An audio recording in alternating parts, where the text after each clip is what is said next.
Hello everyone, welcome back to my channel. Today I am going to tell you a very simple and interesting story. Let's begin. Once there lived two neighbors who used to grow the same plants in their respective gardens. One neighbor was fussy and took extreme care of her plants.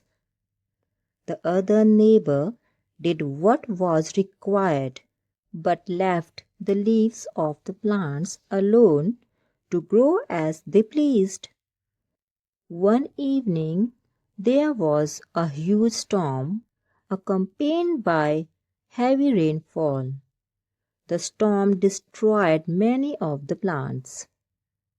The next morning, when the fussy neighbor woke up, she found that the plants had been uprooted and destroyed.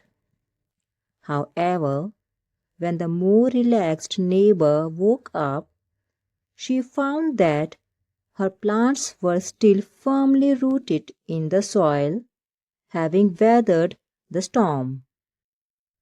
The plant of the relaxed neighbor had learned to do things on its own.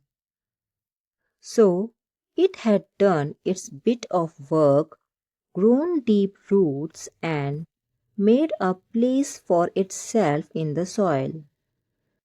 Thus, it had stood firm even in the storm. However, the fussy neighbor used to do everything for the plant, thereby not teaching the plant how to sustain on its own. Moral of the story: sooner or later, you have to let go and become independent. Unless you stop fussing, nothing will work on its own. Thanks for listening. For more English short stories, please like, share, subscribe to the channel.